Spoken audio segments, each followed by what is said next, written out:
In the heart of Manhattan, where the elite dine and deals are sealed over champagne, a silence so profound it could have been touched descended upon the room. It was as if the air itself had conspired to hush the clinking of glasses and the murmur of conversations. All eyes wide with curiosity converged on a spectacle unfolding between the tables. Little Lucas Montgomery, trembling, his legs encased in steel braces, extended a shaky hand towards Diana Johnson, the sole African-American waitress at Kingsley's. "Can't you control your son?" Manager Thornton's voice sliced through the quietude, sharp and disapproving. "This is neither a dance hall nor are our staff here to indulge in children's games." Richard Montgomery, a titan in the world of investments, felt his throat tighten. It was his first venture into public dining with Lucas since the accident that had robbed his son of the ease of movement 2 years prior, a decision he now regretted. "Lucas, sit down," he commanded, his voice a whisper of authority. Diana, usually the epitome of invisibility among the wealthy patrons, found herself at the center of this unexpected drama. Her eyes darted from the manager to the billionaire, then to Lucas, whose hand still hung in the air, an unspoken plea. 5 years at Kingsley's had taught her the art of blending into the background, yet today she chose to step into the light. "Mr. Thornton, I'm leaving. My shift is over," she announced, her voice steady as she unhooked her apron, letting it fall onto the tray. Then, with a smile that seemed to light up the dim room, she took Lucas's hand. "I can't dance in an apron." Richard, jolted from his seat, questioned, "What do you think you're doing?" Diana met his gaze with a defiance that belied her usual demeanor. "I'm accepting an invitation, sir." Before any could object, Lucas, with a courage born of desperation, took a faltering step forward, his foot dragging a painful arc across the floor. As Lucas's metal braces screeched against the polished floor, Diana did not rush or guide him. She adapted her steps to his, a dance of patience and grace. "She's getting fired tomorrow," a woman at the next table whispered, her voice dripping with disdain. Richard, frozen in his seat, was hit with a wave of nostalgia. Elizabeth, his beloved wife, twirled in his mind's eye, her laughter mingling with Lucas's clumsy steps in their old living room. "It's not about perfection," she used to say, her eyes twinkling. "It's about connection." Diana, with her gentle guidance, was not there to teach Lucas how to dance. She was there to connect with him. And as they moved, a transformation occurred. The fear in Lucas's eyes morphed into a fierce concentration, his earlier shame blossoming into a shy, proud smile. For the first time since the accident, Lucas wasn't being led, he was leading. Mr. Montgomery, the manager, broke through Richard's reverie with a promise of discipline, his voice a stark contrast to the scene unfolding before them. "I can assure you this will never happen again. She will be properly disciplined." The entire restaurant seemed to hang on Richard's next words. A man of his stature could end careers with a mere whisper. Employees paused their tasks, forgotten, while other patrons watched with a mixture of curiosity and dread. Lucas's smile, however, was the melody that drowned out all other noise in Richard's mind. Diana, after sharing 3 dance steps with the boy, escorted him back to the table.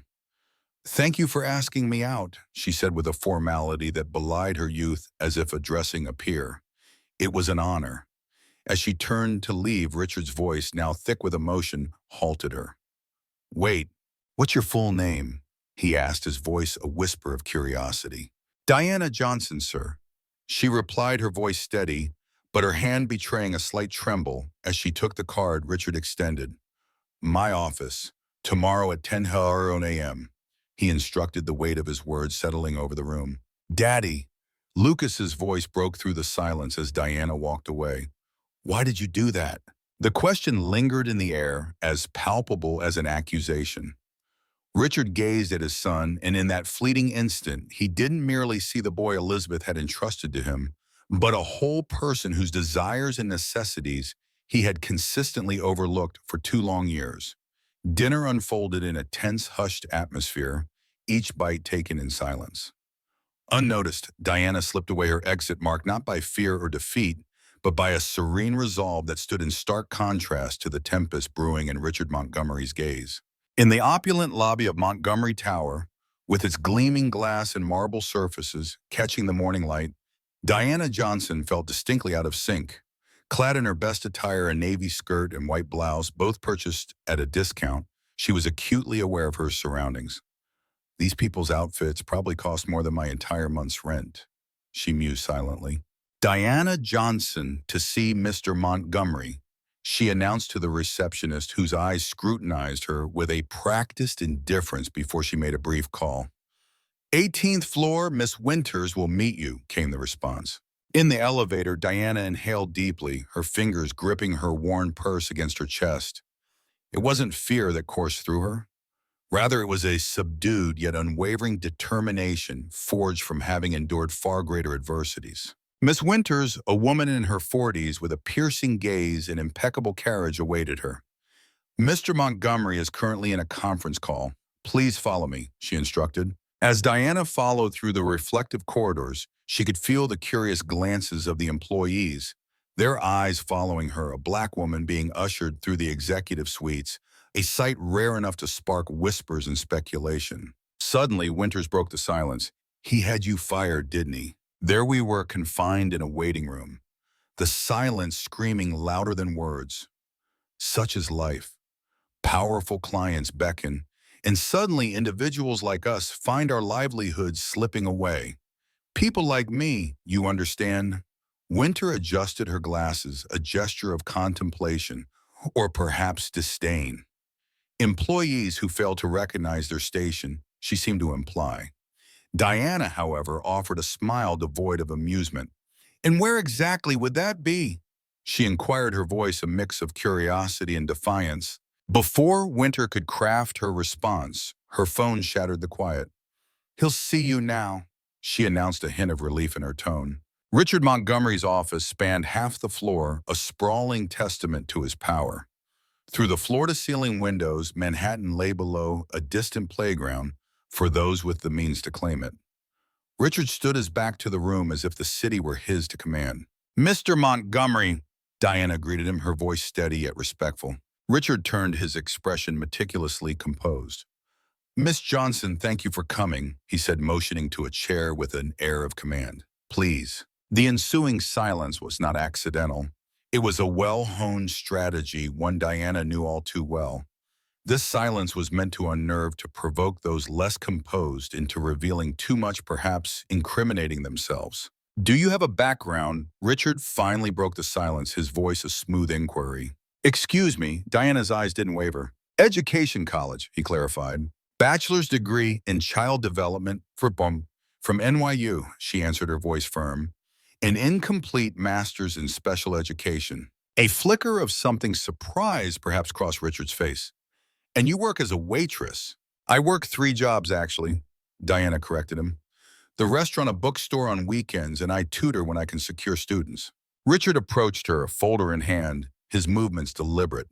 I did some research on you, Miss Johnson, he said, hesitating slightly.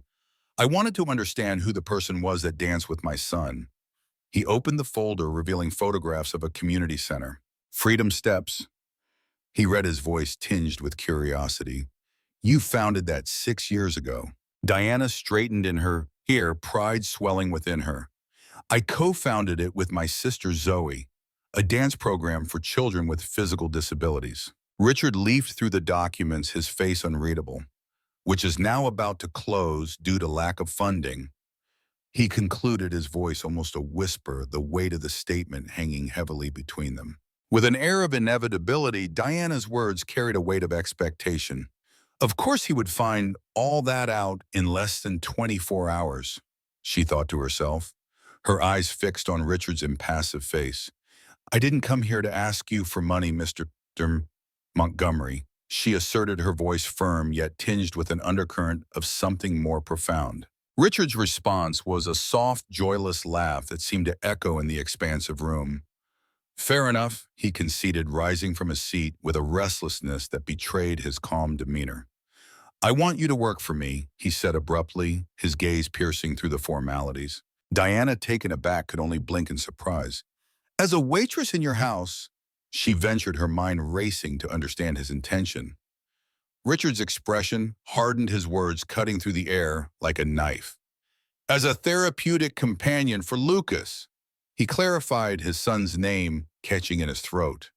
His eyes momentarily drifted to a photo on the table capturing a moment of joy, a smiling woman holding a baby. I have the best specialists in the country, Richard continued, his voice almost robotic. Physical therapists, neurologists, psychologists. But what you did yesterday, he paused, his words betraying a vulnerability he seldom showed. It was just a dance, Mr. Montgomery. It was the first time I've seen him smile since the accident. Richard admitted, the pain in his voice palpable. I don't want a dancer for my son. I want someone who can do what you did. Follow, not lead. Diana observed him closely, seeing beyond the mask of authority. Here was a man, a father lost in the labyrinth of his own grief and desperation. I can pay you 5 times what you're making now. Richard offered, his voice carrying a mix of hope and command. Standing up, Diana's resolve was clear. No, she stated simply, her refusal like a shockwave in the room. Richard, unaccustomed to hearing that word, looked as though he'd been struck. I don't work for people who see only my color or my social class before they see my competence, she explained with calm dignity. And I definitely don't work for people who try to buy solutions to emotional problems. His face flushed with a mix of embarrassment and frustration. You're turning down an offer that would solve your financial problems out of pride. He challenged, his tone almost accusatory. Out of dignity, Diana corrected, her voice steady. And because your son deserves more than someone hired to pretend to care. With those words, she walked to the door, leaving behind a silence that was heavy with the weight of truth and the echo of what might have been. Then, in a moment of reflective silence, Diana paused. Lucas doesn't require an assembly of experts. What he truly yearns for is the freedom to navigate his own journey. You don't truly understand my son. Lucas's mother protested, her voice a mix of frustration and hope. No, Diana agreed softly, but I understand the spirit of individuals like him, those whose physical constraints pale in comparison to the invisible shackles society imposes upon them. With a gentle touch, she slid a card across the table. Freedom Steps classes, Tuesdays and Thursdays at 4:00 p.m. If you choose to bring Lucas, his first class is on us. As Diana made her exit, she encountered Winters, who had evidently been eavesdropping behind the door. You've just declined an offer from Richard Montgomery. Winters whispered in disbelief. Are you out of your mind? Diana's smile was serene. Perhaps, but I'd rather embrace madness than become someone's possession.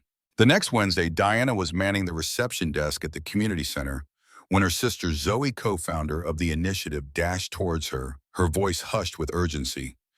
There's a Bentley parked outside, she whispered nervously, adjusting her hijab, and you won't believe who's in it. Peering through the window, Diana's eyes fell upon the opulent vehicle. Lucas sat in the back, his gaze filled with apprehension as he looked out. Richard, still behind the wheel, seemed to grapple with an internal conflict, his hands firmly gripping the steering wheel. He won't step inside, Zoe predicted, her tone laced with skepticism. Men like him don't venture into places like this.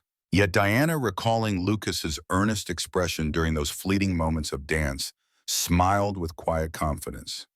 Never underestimate the resolve of a son determined to break free. As they watched, the car door opened and Lucas emerged, carefully adjusting his aids. Then, to the astonishment of all, Richard too stepped out. The billionaire in his casual attire looked as if he were trying to blend in, yet his very presence screamed of his privilege. I told you he'd come, Diana murmured, almost to herself, a gleam of triumph in her eyes. Zoe turned to her, curiosity piqued. What have you done? Diana's response was a silent, knowing look, her gaze fixed on the unfolding scene outside. In the heart of the Bronx, tucked away beneath the humble bed in Diana Johnson's modest apartment, lay a notebook brimming with secrets, observations, and a plan that had evolved from a mere dance invitation.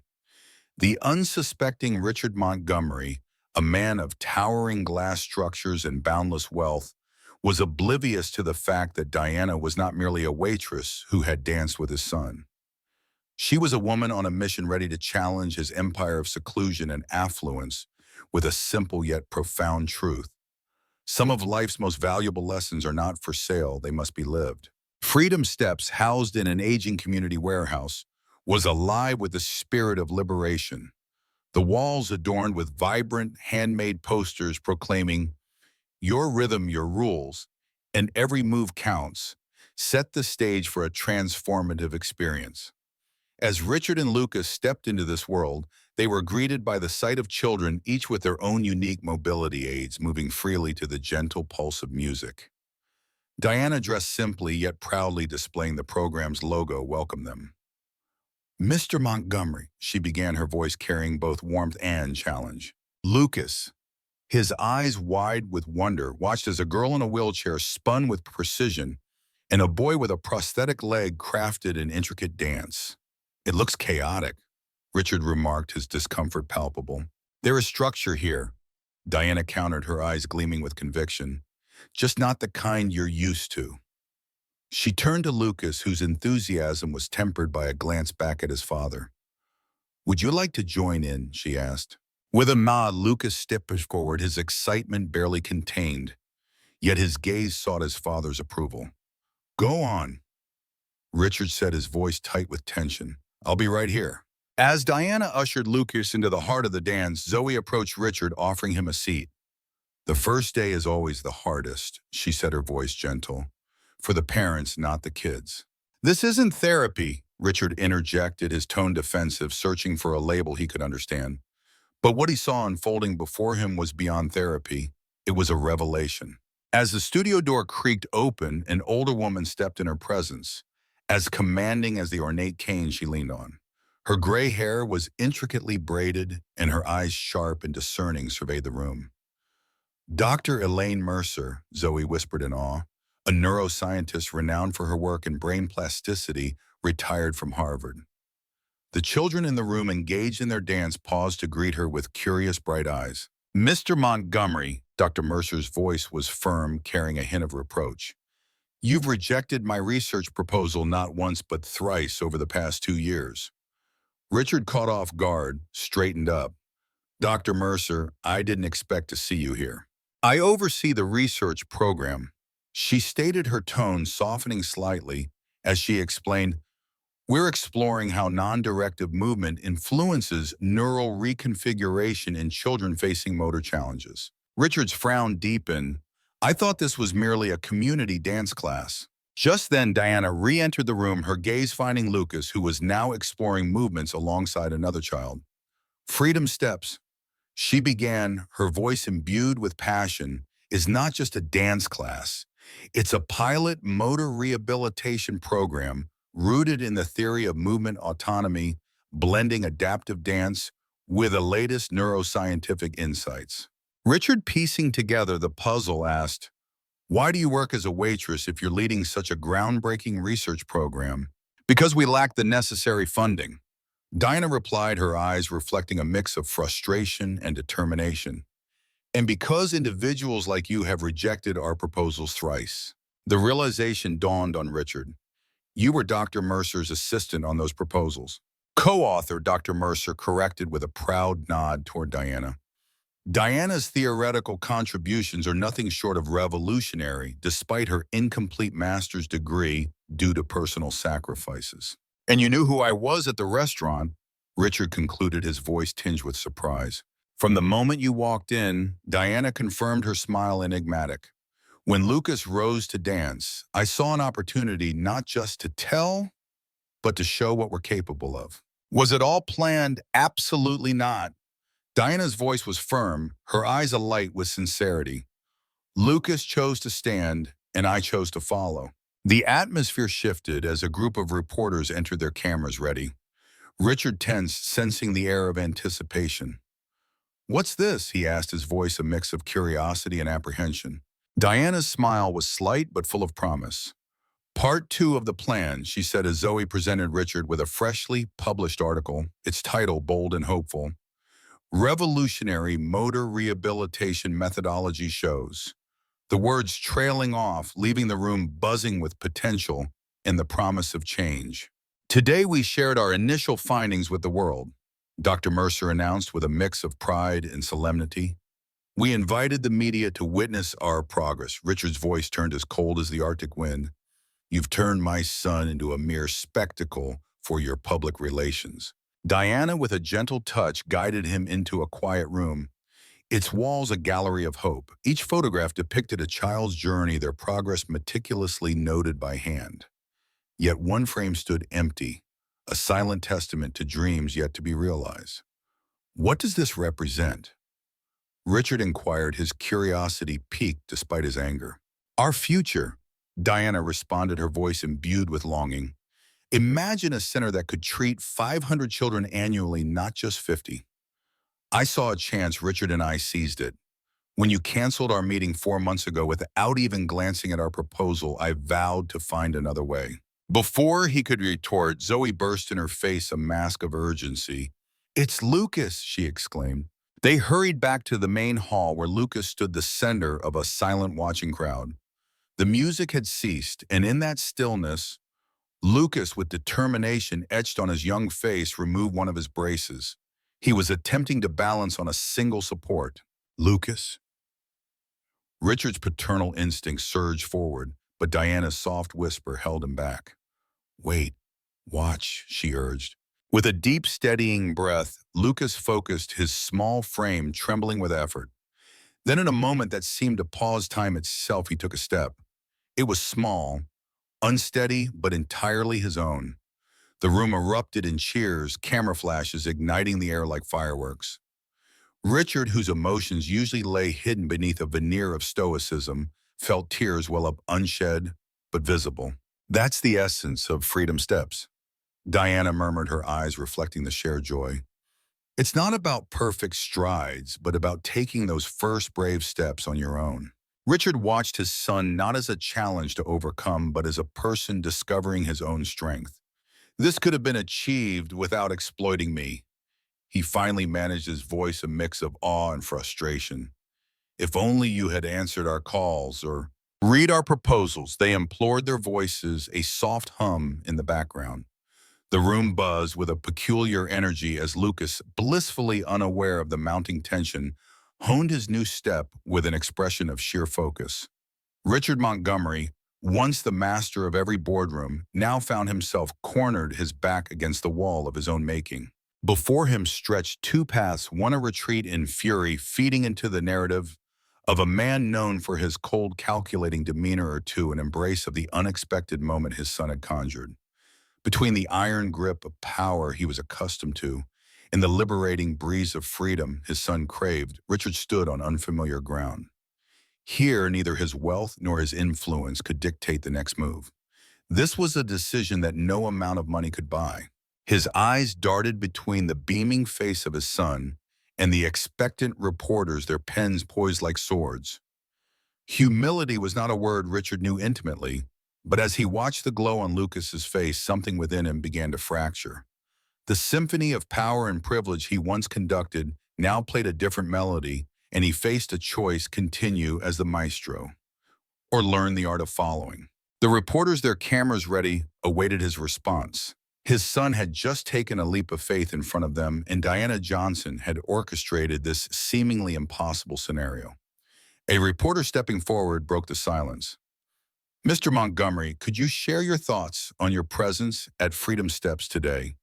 Is it true that your foundation has thrice rejected funding for this program? Richard's gaze lingered on Lucas, who was still perfecting his step, oblivious to the political storm brewing.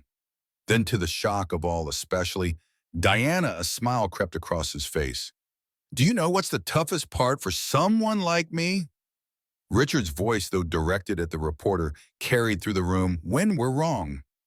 A stunned silence enveloped the space as he continued. The Montgomery Foundation is pleased to...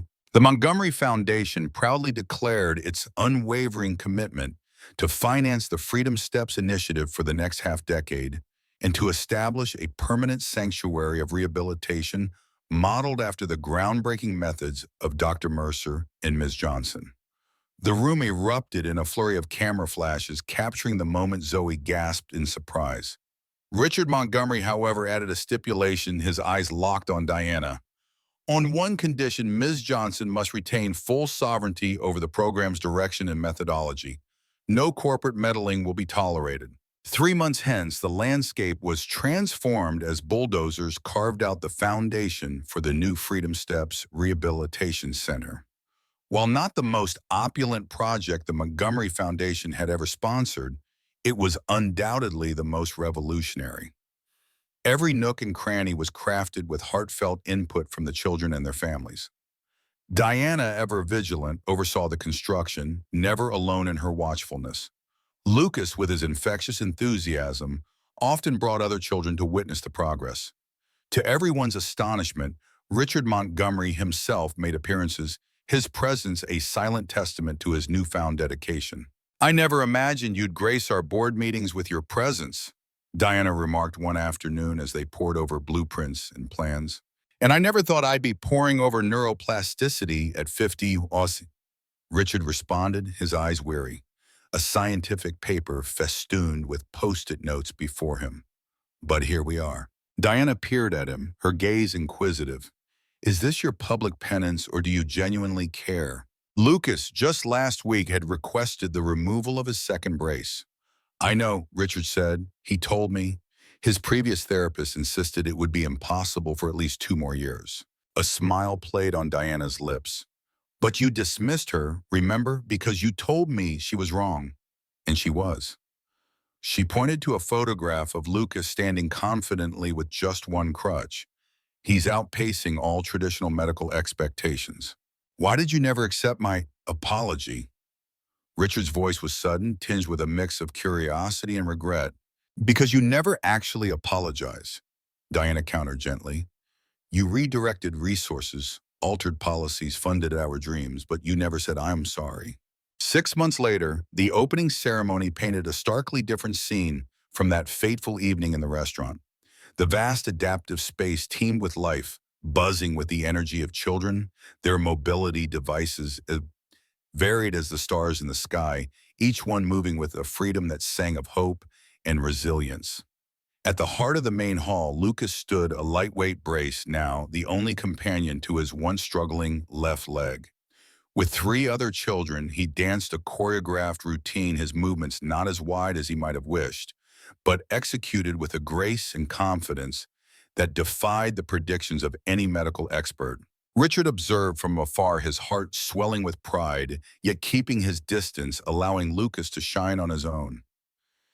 "He doesn't need you to hold him anymore," Diana whispered as she approached, her voice a gentle reminder of the journey they had all embarked upon.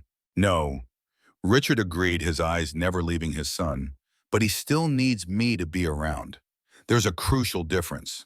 Turning to face her, Richard's voice was thick with emotion.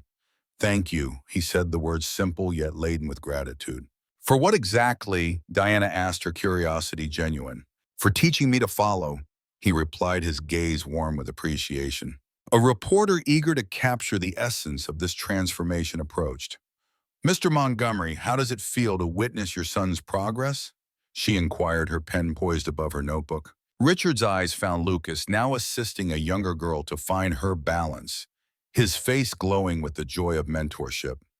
Proud not merely for what he has overcome, but for what he has created for others, he answered, his voice steady with conviction. "And what has been the most profound lesson you have learned on this journey?" the reporter pressed on, eager to understand the transformation of a man once known only for his financial prowess. Richard Montgomery, his gaze now locked with the camera, spoke with a clarity that resonated deeply. That true leaders aren't those who dictate the path others should follow, but those who possess the courage to follow when someone shows them a better way.